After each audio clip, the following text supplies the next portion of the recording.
they should have done a couple fights at this point. They should have an idea what a circuit is. We've already done an intro to circuits mass brief. So you might just start by asking them a bunch of reminder questions. As you should see in the third slide, I think it is, it's got the whole pattern, so that might be your time to ask a heap of questions there. But you're pretty much just saying, this is sometimes referred to as circuit abnormalities, because we've already talked about intro to circuit, and that's going to be all the basics. So this is usually just any extra things. Which is why the objective is experience and discuss variations to the normal circuit procedure. So as beautiful as it would be if the circuit could be the same every time, we know that there's going to be variations and we need to be flexible and adapt to them. Blah, blah, blah, blah, blah. What else could you say there? It's kind of it really, right? There's going to be variations. What do we need to do? And that's what we're diving into today. So yeah, we should take them all because as mentioned, you can just go through the slide and ask them questions. Note how it comes up point by point, and what you will find with a student is that you're going to be like, what's next? And they're going to say something that's 3 points ahead. And that's fine.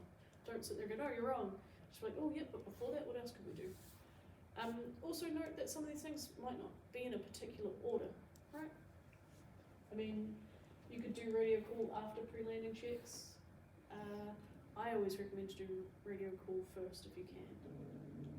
Can anyone tell me why that might be a good idea? To do radio call before pre-landing. And you can configure the aircraft according to the clearance you've been given. Yep, definitely. Circuit can get busy, tower can get busy. Just when you want to make your radio call, Air New Zealand calls up to get an IFR clearance. And then you're getting late downwind and going shit. So I always just tell students, do radio call first because that's the one that you do have to make sure that you've got a pause in the radio for you to make one. And if it's busy at that point, the minute you turn downwind and the radio's very busy, then cool. Okay, let's jump ahead, let's do pre-landing, what else can we do? It's just about sort of teaching the student to be adaptable. We're just still running through all the same things. Notice it is all nicely color-coded in this slide as well. So you can kind of go with a pattern because it comes up with the arrow first. So,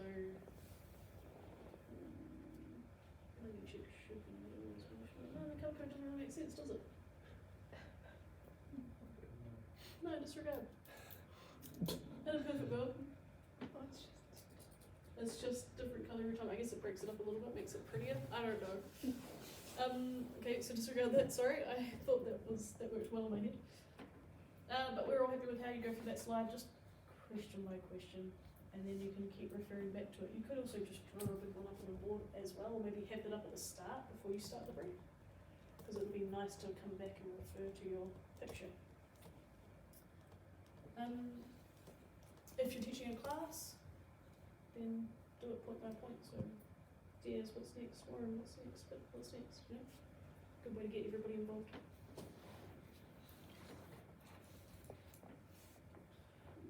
Pretty much there. Cool. So first abnormality or consideration is the different circuit. We are pretty lucky at Palmy in the fact that we get to practice both. Probably they do more right hands, or we all do more right hands than left hands, I guess, in general. So it's not hugely abnormal for us, but it is definitely not the standard, is the thing I'm going to point out here, right? So on this picture, those arrows are going to be the big thing to point out about right hand circuits, right? We're very happy with that. The fact that there's two of them is just showing that there's two runways there in the right hand. So it should be one arrow per runway. Circles it nicely, and it's also labelled in the details. Another good time to point out to the student that reading those details at the bottom of the charts is really important. There is always important information there. What does that mean for our circuit will be? There we go, it draws it on very nicely.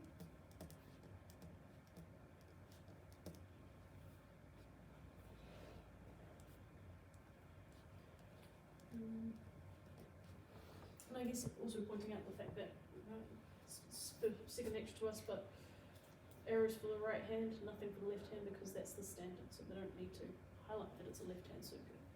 If there's no indicator of what kind it is, you assume it's left.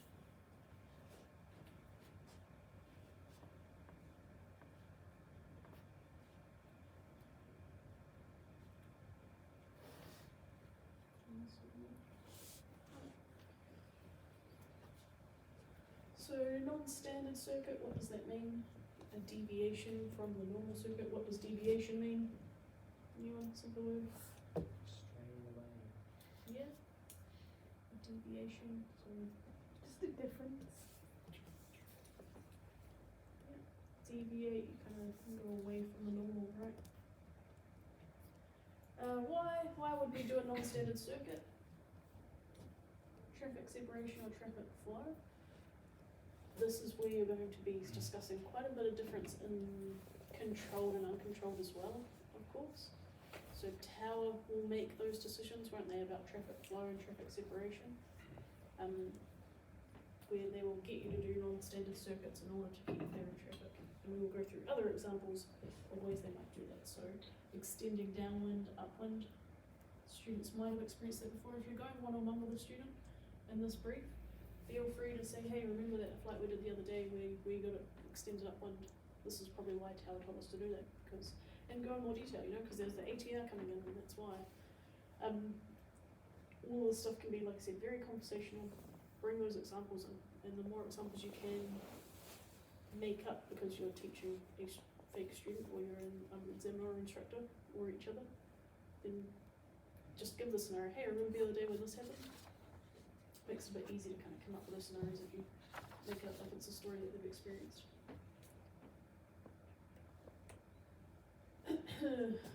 So attended aerodromes only. So as I was mentioning before, the difference between the controlled and uncontrolled. Why wouldn't we do any extending in a controlled or uncontrolled aerodrome? Would we?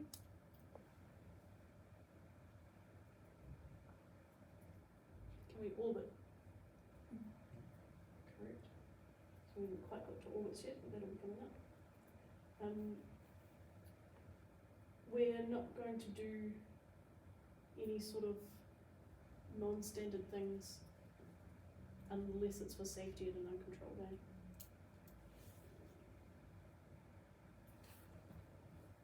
So we need to be predictable in an uncontrolled aerodrome is a big point to bring up here. Which is why the non-standard, if ATC is telling us to do something or asking us to do something, then they've probably got a good reason, and we should be aware of what their reason is too. There's a whole heap of stuff you can start going into here, but it should kind of be spread throughout as we go on. But when we're in regards to the non-standard, so let's say bring up Fox Pine Plate, talk about what the standard is at that aerodrome, therefore why would we do a non-standard circuit there, There's not really any good reasons to do that. Who went to a flight with?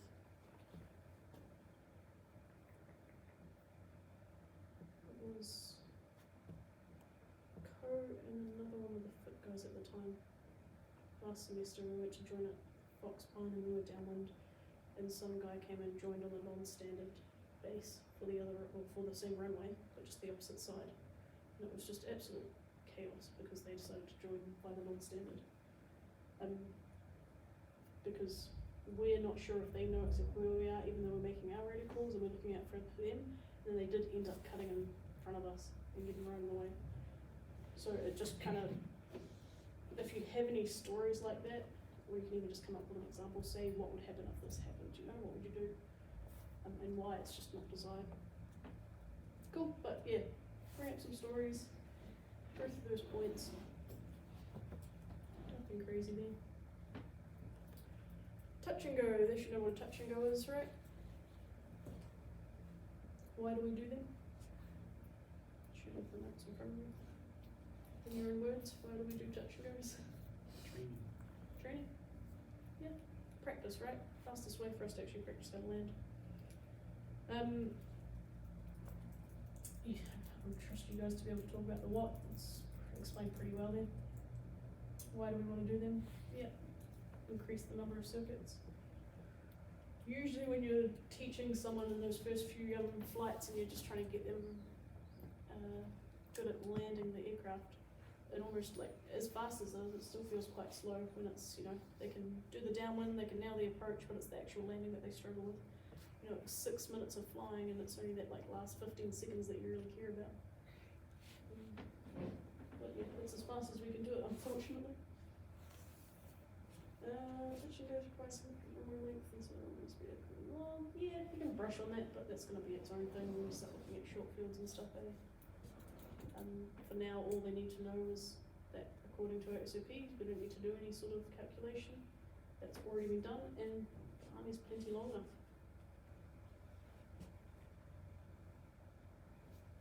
Cool. As I said, SOPs. You can maybe bring that up and point out where it is. Point out which ones they're allowed to. Just assume they can do a touch and go.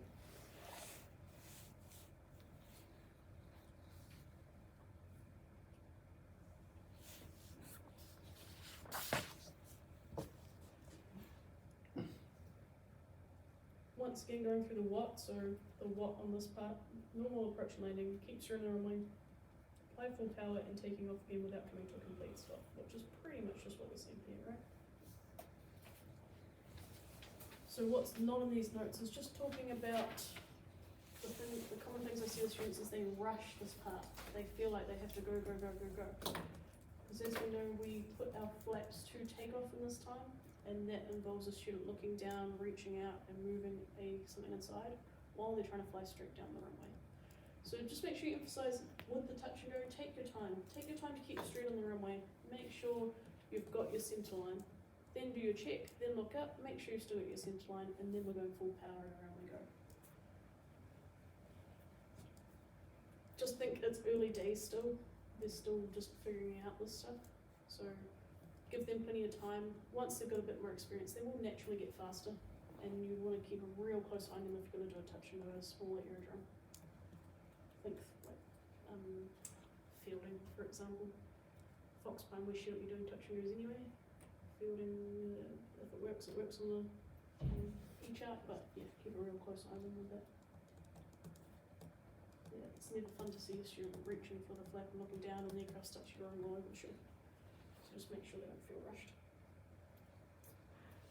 Right, the go around, they've probably experienced one of these.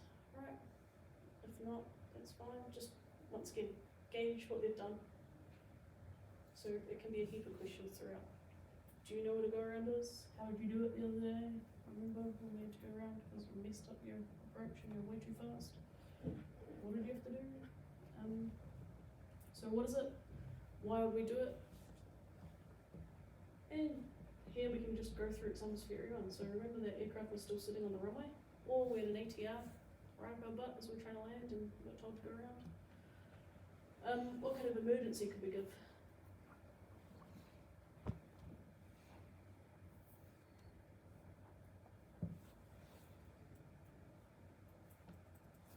So there's been an emergency on the runway? Yeah. Ahead of you? There's an aircraft that's stuck on the runway or just had an accident on the runway? Yeah. Any emergencies that we could have had that would make us go around? All I can think is with the twin, if the gear's not coming down. Yeah, that's the example that popped into my head as well. Not the most relatable for them, but still a good example. Could be any, like it doesn't have to be directly related to what they know. Just something for them to think about. Inadequate runway, why would that be relevant? Why would we be figuring it out during, right before we go around? That's when we're close to the ground, we can see it best. It might just be a, you might actually realise as we get close to the ground that the grass is actually, like 50 centimetres long. Mm-hmm.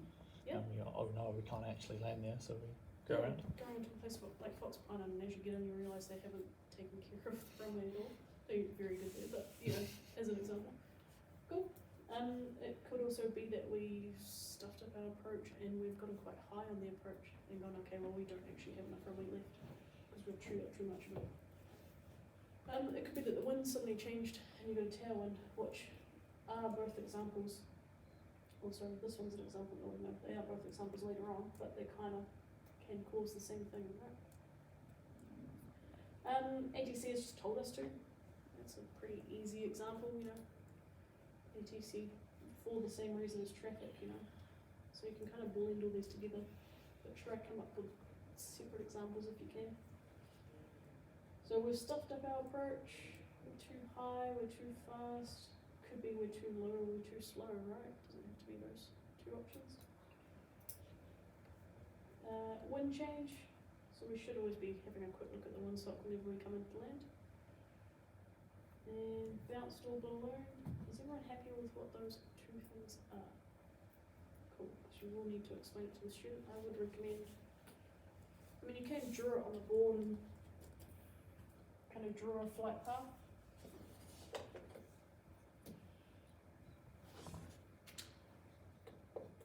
And just draw what the aircraft's doing. So a bounce, we kind of just, that's the flight path, right? Or a balloon is usually got too high and we kind of just end up doing that. You can also just grab the model and show those two things if they haven't experienced them before. Even if they have experienced them, it was probably a bit overwhelming when they did. So it might be good to really show in detail what's happening. And then of course you want to talk about how you fix those issues as well, right? So how do we fix a bounce? What do we not want the student to do if they bounce? Continue landing. Yep. Force the nose down, go on in to do that. Yeah, continue landing, push the nose down, right? They're still in that I need to land mode, and they'll push the nose down to try and land it. Cool. Yeah, so in both situations, I'm just going to go around. Easy fix. Same fix.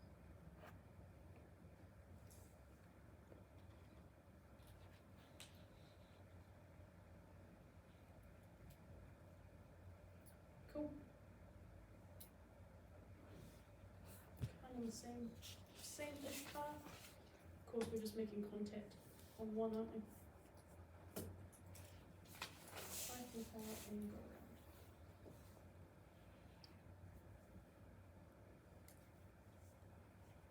So looking at these two flight paths and how close we are to the ground, if we make that decision a bit earlier, we're actually going to give ourselves a lot more clearance and be a lot more comfortable. So making that timely decision for those go arounds is really important. And then how do we actually go around? What does everyone say? Like, what's your little thing in your head for going around? Power up, pitch up. Alright, good job, clean up. Everyone use the same one? Yeah, cool. So applying full power, set correct attitude, retract flap and resume normal time. Power up, pitch up, clean up. Easy. Make sure you're really going through that with the student. Notify ATC, always a good point to bring up, that it is not a rush to talk to ATC.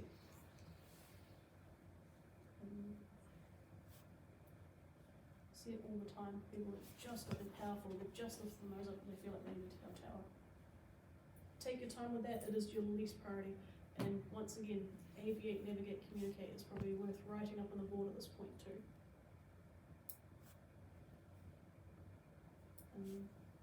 Because that's a perfect example to go around of those three things. When is our decision point for KDP 5?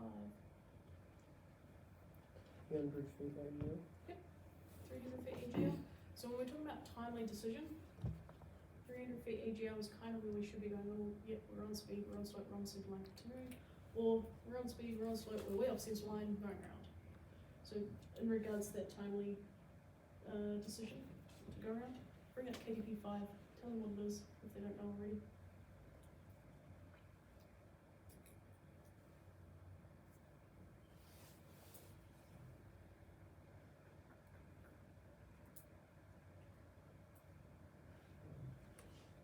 So we've already hinted at these previously, now we're going into more detail. So we haven't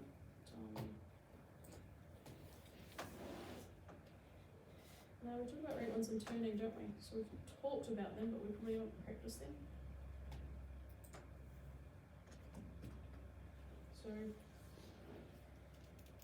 just reiterating what a rate one is. So used by ATC, really important.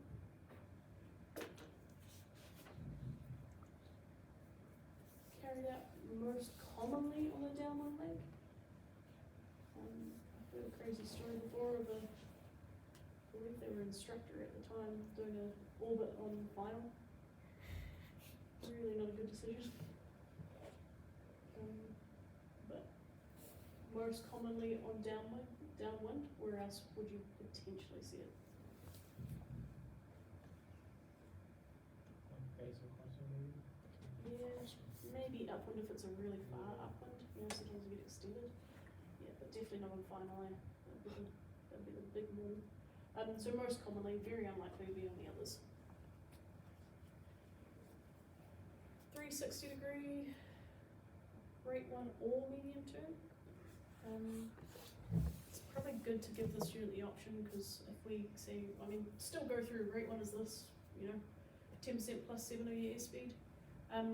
But say all medium level term, because we're thinking about a student going solo and suddenly entered an orbit and suddenly freaking out because they think they've got to do maths, all the rate 1 is. So give them the options, right? It's just a turn 360. Ideally, rate 1, because Tower likes to use that timing. But the whole point is to position us back onto the downward leg, and it just takes a bit of time. So approximately 1 to 2 knots, right? We've already brushed on that. So the Y's, those are pretty self-explanatory. Weight turbulence, you can start going into you're a small fish in a big pond. You know, these bigger aircraft, so priority-wise, we're just not high priority in regards to the bigger aircraft. And just for spacing, because we should be talking about glide approaches, you could bring that up in regards to adjusting for spacing. Sometimes we ask for it all, but it might not be us being told to do one. And weight turbulence. When do we have timers? What's the general rule about weight turbulence timing? 2 minutes. Is that for landing or taking off aircraft? Well, it's for the aircraft in front of you is taking off. Yeah. You don't want to be. Yeah. So that's kind of the main thing they need to think about. But yeah, we don't need to go through too much information and just make sure they know what weight turbulence is. Once again, talking about bigger aircraft that they're going to be flying around.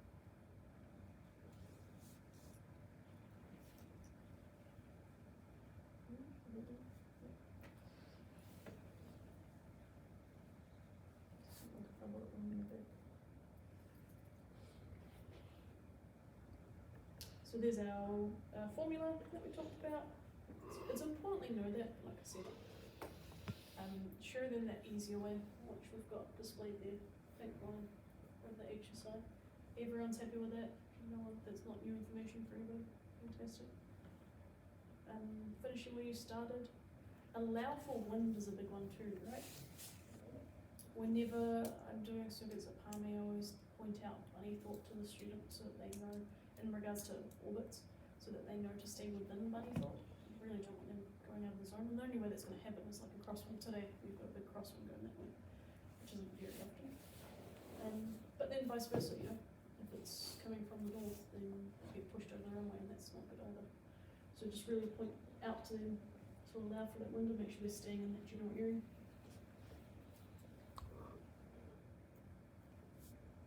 Right, now onto the extend downwind stuff, as we've already touched on.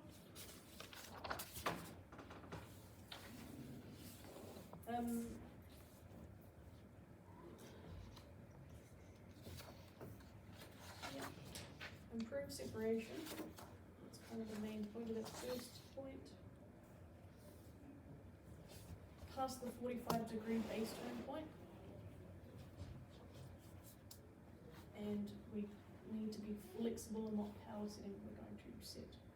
The amount of times you're going to see a student be told to extend downwind and still set up a beam threshold is very common. So really make sure you dive into that last point. And it might be good on your circuit you've drawn up on the board to show kind of examples of whereabouts, how far you might need to extend and whereabouts you would start setting up your power. You know, it might be a really far downwind and they might be setting up once they turn into final. So just kind of go through the scenarios with them. Talk about how they're going to judge it. my general rule is if I've been told to extend downwind, I'm not gonna bring that tail down until at least I turn on the base, or I know when I can turn on the base.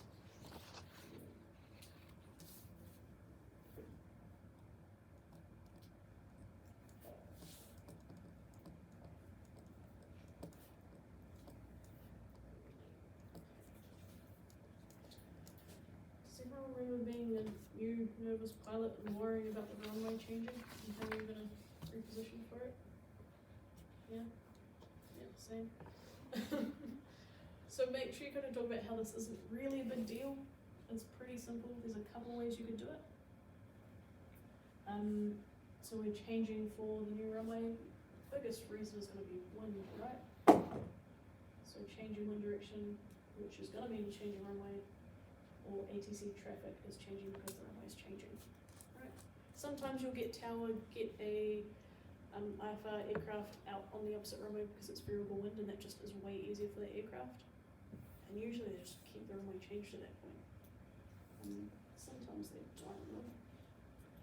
Is everyone happy with the 180 downwind turn and the dumbbell turn? Has everyone done either of these before? Once. Yeah. Has anyone not done them before? Is that a better question? Never I done? don't think I've done a turn in the downwind, like the 180 turn downwind, but I have like a crossover. Yeah, it's I think pretty. I intervention flight. It's pretty common for TAL to just get you to fly overhead and join the opposite downwind. They find it a bit easier. But either way, the turning downwind is pretty easy as well. I guess they prefer that because that space is quite limited on that downwind over, like, you know, flying the Bunnythorpe. You don't really have that much space. And I would assume they probably look at fielding and go, oh, yeah, there's traffic over there, I'll just get them to fly overhead. But you always get the fly overhead the tower. So what everyone's kind of had before. Yeah. So that's pretty straightforward. So go through that example then. And once again, draw up your circuit and kind of draw how you would do it. Dumbbell turn. Sorry, who's done a dumbbell turn before? One, two, just two of you? The big thing to remember for that is just to give yourself enough space. People kind of think they get to the point where they're supposed to turn onto their crosswind leg, and they think, oh yeah, this is where I do my turn. No, give yourself way more space than that. Go out a bit, think about what height you're going to climb to, because you can climb up to circuit altitude and then turn around, you know? And even give yourself a little bit more space before you start the turn, because you're going to need to set up to descend as well. So just make sure you give yourself a long final if you're doing a dumbbell turn. And yeah, it's not just a 180 that dumbbell way, you go out and around as the picture shows. So once again, draw that on your circuit and really show the extending upwind in order to make that turn. And do you do the dumbbell too? Upwards. Sorry? And you Upwind, do- yeah. So you let's say you go around, you tail, or you decide because it's uncontrolled that no, that runway's not right, I've got too much tailwind. You just keep climbing upwind and then you make that turn around, come back onto the final. It's not the one I'd recommend to go for first because, like I said, you don't have much time to actually set up to get ready. You've got to do all your landings and everything all in one kind of bit. So for a new student, I would just tell them to get themselves on downwind and turn around there, or as mentioned, you know, fly overhead and join the non-standard if it's controlled. Not an option really if you're I mean, depending on the runway, like Danny Burke, right? You've got circuit direction either side because they're both left hand. So you could just cross and then join the runway. But for a place like Fox Point or Palmy, not really an option. Or not really an option for a place like Fox Point, I should say. So we can do non-standards here. Cool. Anyone got any other questions about that? Everyone happy with how they would draw that and explain that? Cool.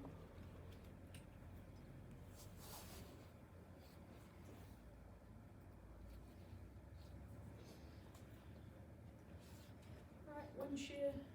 Has anybody experienced wind shear in this circuit? Yeah, everybody has. Everyone's smiling and nodding. It's been a good time. So everyone is happy with what that is. Sudden change in wind speed or direction result in a sudden loss of airspeed due to aircraft inertia, leading to a stall or rapid sink. So most common situation, right? Decrease in headwind and a decrease in airspeed, which could lead to a possible stall if we don't do anything about it, or likely to lead to an increase in sink rate though. So, just a reminder for the student, make sure your hand's on the throttle anytime you're below 1,000 feet. Which for us means pretty much once we start sitting up for the approach, we should keep our hand on that throttle. It doesn't have to be anything as dramatic as wind shear, it could just be a little bit gusty, eh? You'll still notice it. It has to be pretty gusty for you to experience wind shear as such. So I'm sure you guys haven't heard it on the ATIS too often, and it actually says wind shear. But we've all been out there on a gusty day. This is where you can talk about increasing your approach speeds at 5 knots. Everyone happy with that? So, good thing to point out there. Alright, a bit more into the wake turbulence now. Got some nice pictures there. So you can kind of just talk about pride, we'll talk about it later. Just really discussing how it moves. We have to look what the watt is. Vortices. Therefore, we need to make sure we allow separation. Yeah, way more prominent in an aircraft that is taken off compared to one that is landed. Just think of the tower sitting that they have as they're coming in compared to when they take off. Up to 3 minutes. If you're in a controlled aerodrome, they will manage this. Sometimes they will just advise you, right? Everyone's heard that before. Sometimes they won't let you take off if you're within that time limit, but you can land.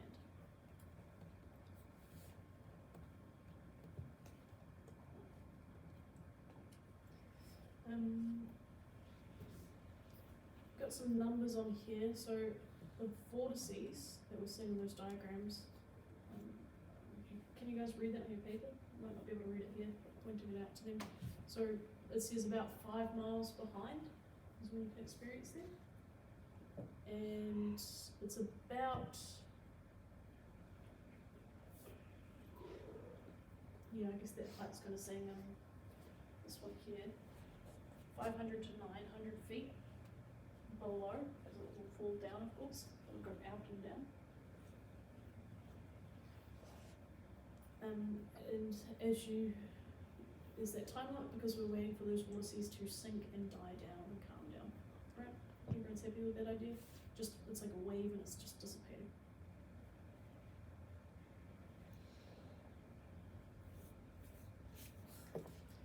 Right. Another one of our abnormal procedures is the flapless. So definitely just questions here. Why would we do a flapless? You know, what could happen? So we've got our mechanical problems and electrical failure. What do we mean by ATC requirements? What could you talk about here? They need you to be faster. Have we got a good example of a place? Wellington. Everyone knows that one, do. So that's a great time to bring up the students. They won't have a clue at this point, but you can talk about that. We've actually got a procedural requirement when we go to Wellington that we need to keep our speed up as much as possible. So we always do a flapless when we go there, right? An A380 number 2 behind you. On 150. Wind, crosswind, as we already mentioned in regards to bumping up those approach speeds, that's what a flapless allows us to do. We go 5 knots faster anyway, so that could be an option.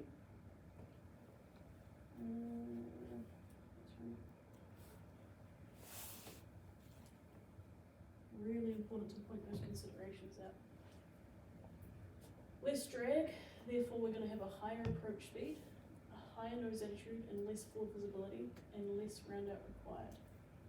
A really common problem with flapless approaches is that people don't get their speed under control. It is very easy to get fast because of that high approach speed and that a lot less drag than what we're used to. So it will take you more time to slow down. Yes, we go 5 knots faster, but if you need to go from 85 knots to 80 knots, that'll take you longer to do that. So you need to really anticipate and keep an eye on that speed. Because how do we slow down when we're on approach? If we're getting too fast, we raise the nose, we don't have much drag, so we can climb pretty easily. So just kind of make sure you're pointing at those points to them. Longer landing distance required, of course, because that's what drag helps us do, land in a shorter distance. Sorry, that's what flap helps helps us do, land at a short distance. So without that, we're gonna need quite a lot, of runway.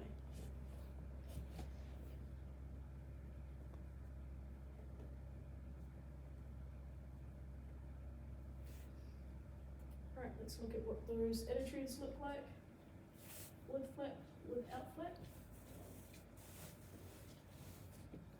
So note without flap over here, how much higher our nose is. This can be a bit disorientating at the start because you might feel like you're too low because of how it looks. So just be aware of that attitude change. It's not just a fly this attitude, it's a this might make you think that you're at a different profile than you actually are.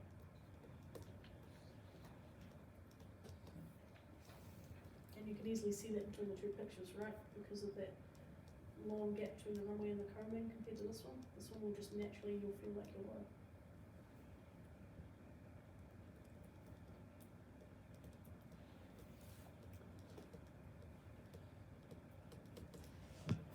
Right, glide approach. So an approach that is commenced downwind of the circuit at 1,000 feet without engine power. Why are we practicing this?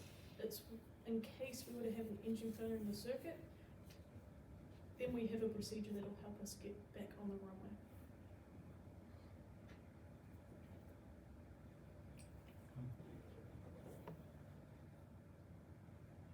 So we have an engine failure at some point downwind, and the glide approach is an approach to get us back on the runway. And you can draw this on your circuit on the board. I would recommend kind of like using that circuit as a base, rubbing stuff out as you go and applying again. Don't finish off with like a billion different approaches on.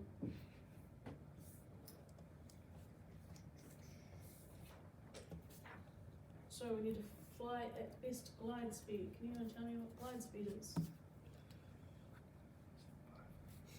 Is it? Depends on your way. Do we know the numbers? Oh, it's like 70, 76 for all up weight, 73 for like 1150 or something. Yep. And for 1,000? 68. Yeah.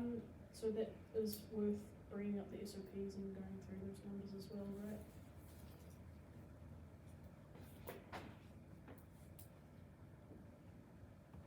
What I would be doing. So shoot, I'm trying to figure it out.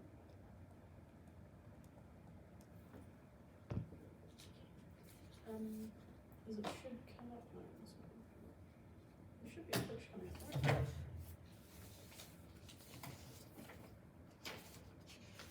Cool.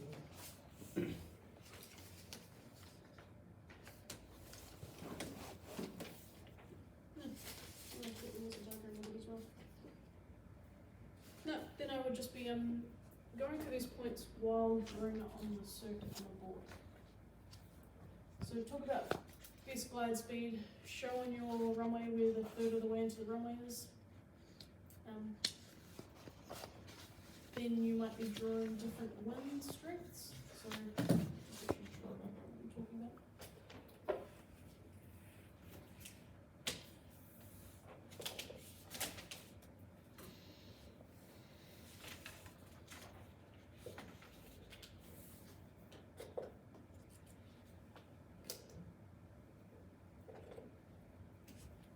So we have our engine fairly downwind, right? When I say draw different wind strengths, you can kind of go through an example and talk about a 30 knot wind, and then you can go through an example and talk about a 5 knot wind and just explain the differences between that. And just draw out how it might look approximately, and you can draw them both out and compare them. Turning and assessing the profile with wings level, big thing to point out there is that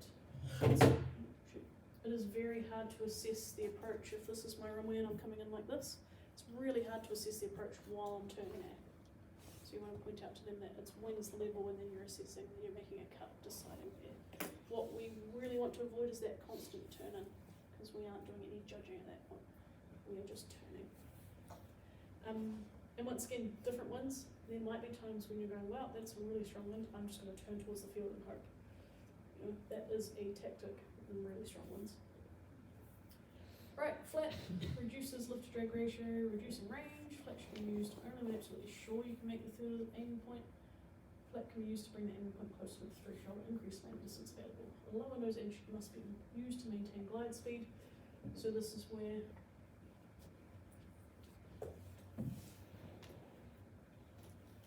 you can talk about the range that flat gives you. So normal, clean, add a bit of, might be that extreme one. Still like that. Add a bit of flat, add landing flat. Really point out the difference between takeoff flat and landing flat is huge, eh? I'm happy with that.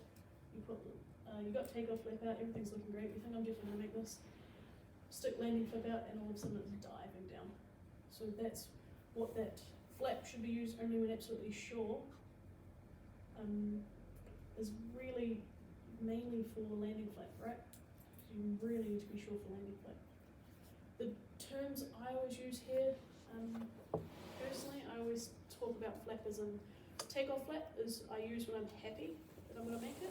So I'm not sure, but I'm thinking it's looking pretty good. And landing flap, I'm sure I'm gonna make it. Those are the two questions I ask when I'm asking myself, should I use flap right now? So that's the big difference is one, you really need to be sure. The other one, it should just be is this looking okay so far?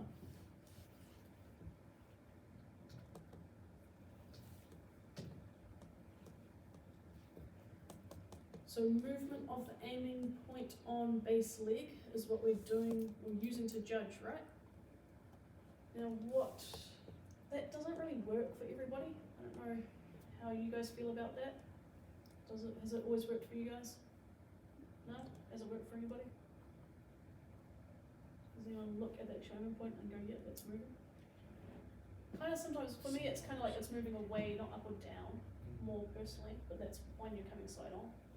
Once you're coming straight on, it's a bit more obvious, but at that point it's too late to actually use that. So what you might have actually been told is about use the angle, think of it like an angle instead of a point, and just keep that angle the same. Someone familiar with that way? Yeah, cool. Does that make a bit more sense? Because you can bring that up here as well, and you can just really, I would highly recommend you go through both of those options. Give the student multiple tools, because this is a really tricky thing to learn, as we can all appreciate.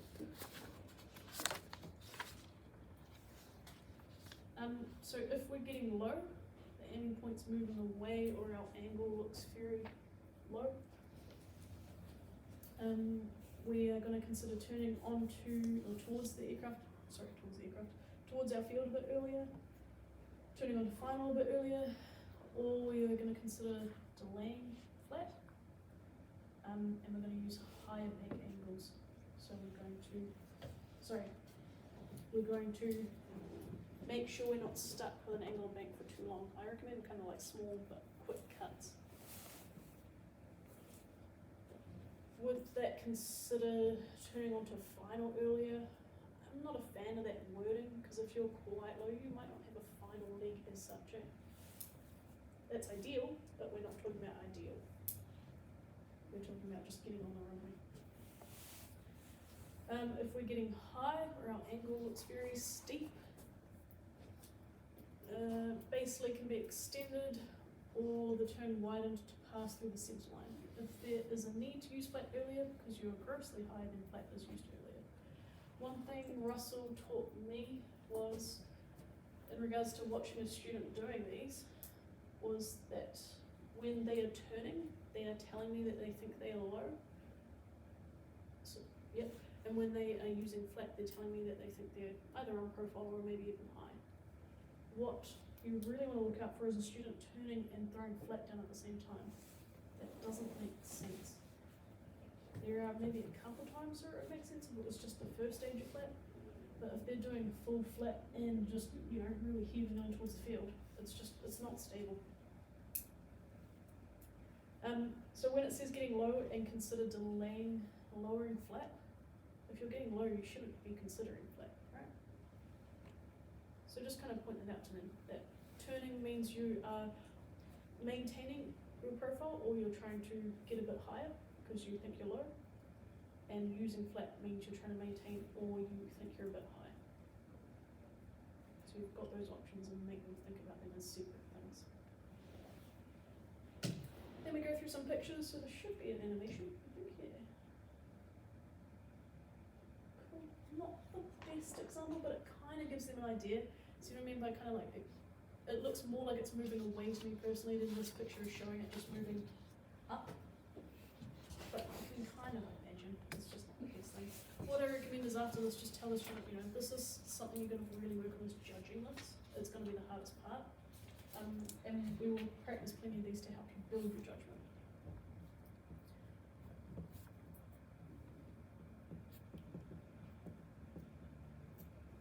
So what they might tend to do, and don't tell them this, but what they might tend to do is just go off like memory of what it should look like, rather than actually working on judgment. And that's kind of like, in order to have the judgment, you've got to have some sort of foundation to base it on, which is why they naturally will do that at the start, which is fair enough, they're trying to work it out. But for you guys, you really just want to keep encouraging them identifying the aiming point, thinking about that angle, or thinking about how that point's moving, whatever works for them. And it's, if you're only just figuring out this aiming point movement now during FIC, you're not the first. I've heard of plenty of people that get into FIC and they go, oh, that's what I'm supposed to be looking at. And then animation for the other way, right? So you can go through just what we pointed out. So if this is happening, what should we do?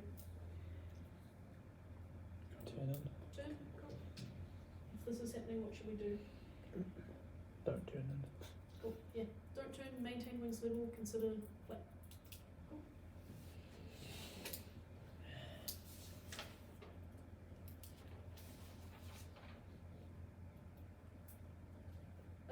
Higher approach speed in regards to throughout, right? We're kind of crossing the threshold at 75, not 70-ish, and then we're starting to slow down to round out. At that point, you're not worried about speed so much, and you're just focusing on actually touching down. Of course, we're going to make sure they don't stall, but naturally, if you've got enough practice with normal circuits, you should have an idea of not to stall at this point. Steeper angle of descent, especially when we get that full flap out. We've all done it before, and hopefully, where you're coming in for your glide and you've got your full flap out and you feel like you're doing this. Yeah. Which means big round out. So steeper angle of descent, higher rate of descent, big round out, and a lot of movement happening. It can feel quite uncomfortable for students' first time doing those. Yeah, it's just fun, right? Everyone enjoys it. The stronger the headwind, the shorter the glide range, hence the turn on finally need to be soon, or delay using flap. So we should have already pointed this out on our picture, right? On how that one's going to affect. So just to recap, and you might just be asking questions at that point, right? We talked about the considerations. Alright, what if we had a really strong headwind? When do you think you'd turn? Maybe get them up here to draw what they think it would look like. And you can use both sides and get some competition going, and then you can start adding a big crosswind and get someone to draw on from this side and someone to draw on from this side and see how they think it'll look.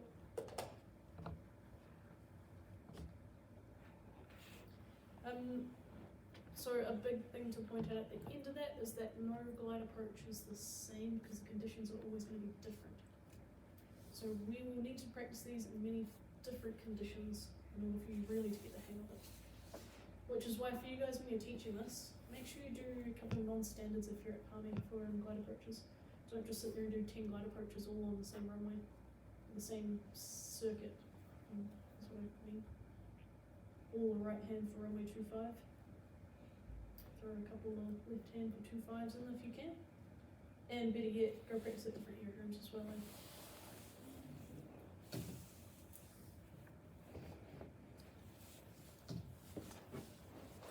Why is a tailwind takeoff and landing abnormal? Hopefully we've just been through many maths briefs the last few weeks to cover why. So they should be able to answer that, right?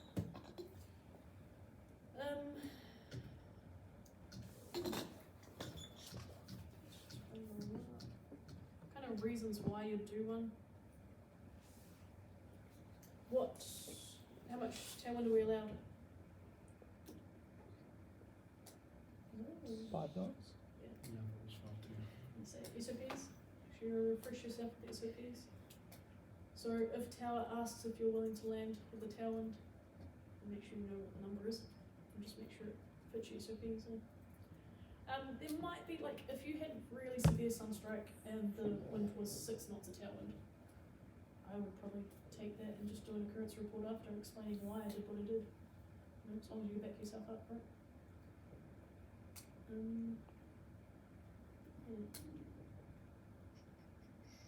Emergency, it might just be you need to get on the ground as fast as possible or something like that. And once again, you've weighed the options and decided that a couple knots extra of tailwind above SOPs is worth the risk, especially with a runway like ours and if you've got plenty of experience, right?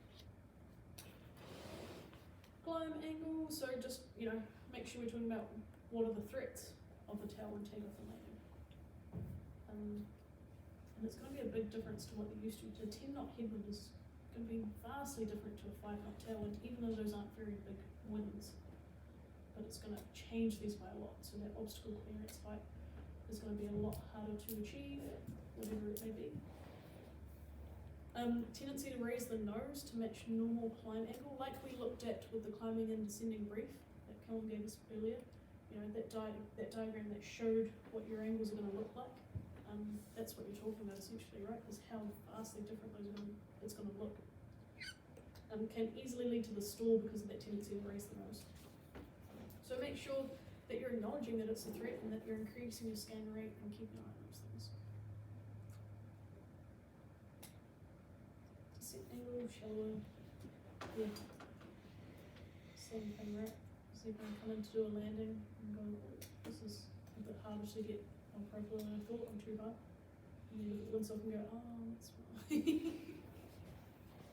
Usually it's, as your instructor, you're watching the student just go for it. You're looking at the windsock going, okay, that'll be interesting. And you hope they just make the decision to go around it at least.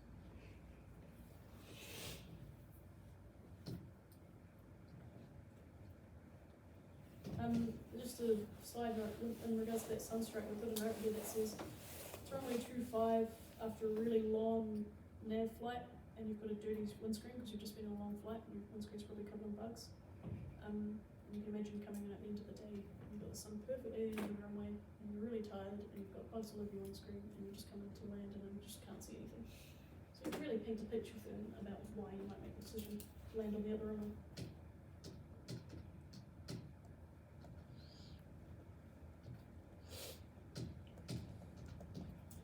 Technical considerations. We've kind of already brushed on this, so you can breeze through it and maybe just ask more questions. It's very repeatable, this slide, really. Can lead to a stall, entry standard. Runway length, tailwind rising from a distance, we've already brushed on that. 25% more for 5 knots, so that's some numbers you can throw at them, and that's a significant amount when you think about runway length.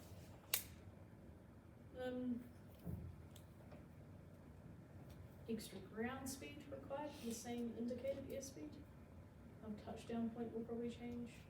If we were to have an engine failure, are we going to find a field that's going to be long enough? So just a heap of considerations.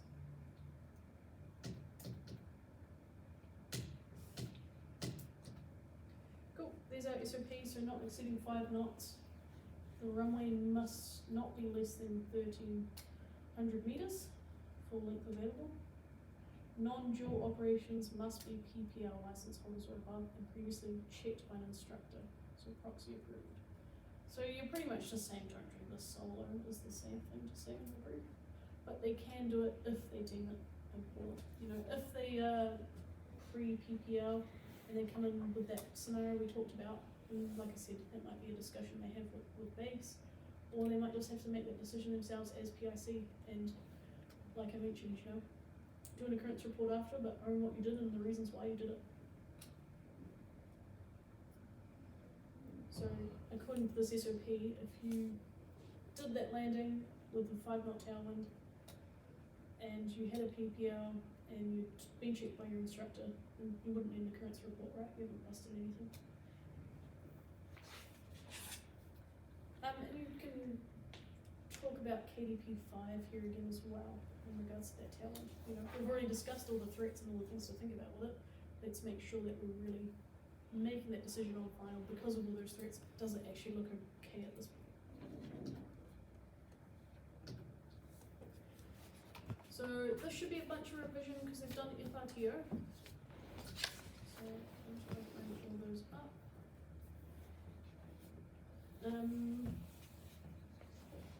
Do we need to go through this name? Some troubleshooting methods if you suspect of radio failure. Everyone knows the dipshit checks. Everyone's happy with that. What's the transponder code? What light signals would you expect to see if you're downwind in the tower? Know that about your radio failure. You can bring up the specific aerodrome plates that have radio failure instructions in them. There's quite a few. And if in doubt, check the pink pages. So this is your time just questioning, do they know what the pink pages are? A little bit more ambiguous now that AIPs are in iPads. They might have no idea. So make sure you actually get them to have a look at those ones. So I believe it's not even pink in the actual AIP, right? It just says pink on the side. Does that sound right? Yeah, that's it. Yeah. It is that title though in your AIP, I believe is bold or in pink. Yeah. Yeah. Yeah.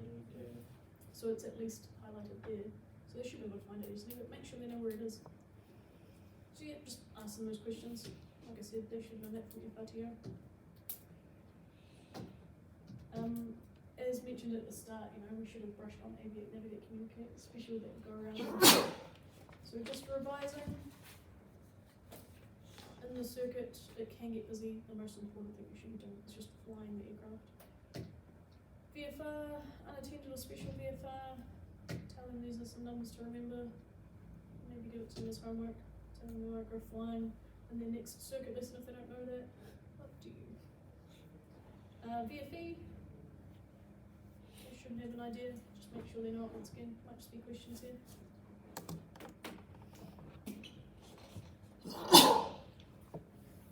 I'm safe. We've talked about a lot of circuit abnormalities or circuit considerations, so it can be stressful. As we know, the circuit can be busy.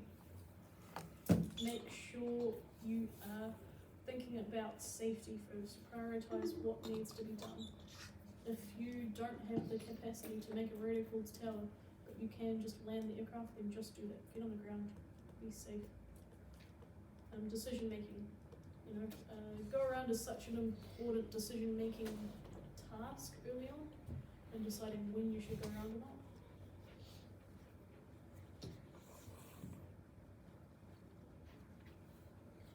Pretty much just describing to them how they need to maintain situational awareness.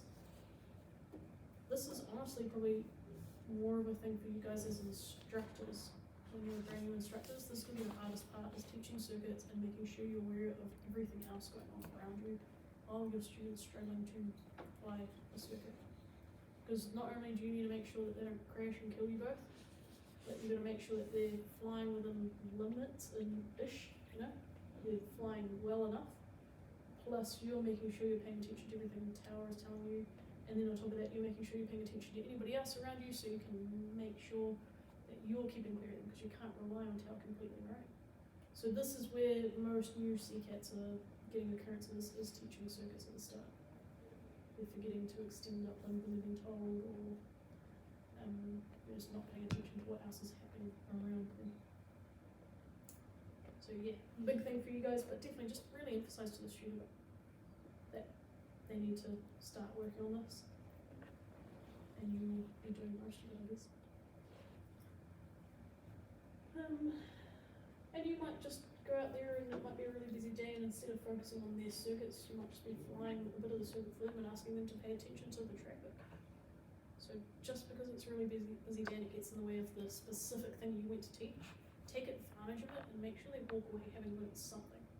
It might not be this actual circuit itself, but it might be they've learned how to really listen and figure out where other people are. So it can be a really frustrating thing for us to go out and try to teach effects controls, and the control zone is, the uncontrolled area is just completely rife with aircraft all over the place. But learn what you can out of it. Anyway, back to this. Circuit is the busiest airspace you'll find. ATC can give you additional requirements or require further information, so keep that listening out. And as we already mentioned, hand on throttle at all times.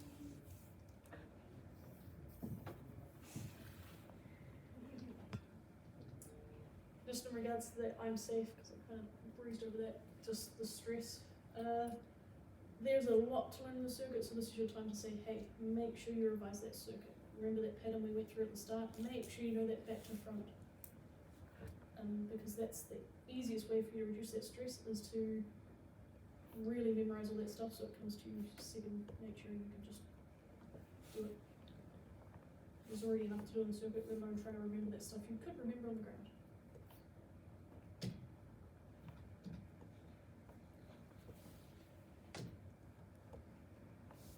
Summary questions.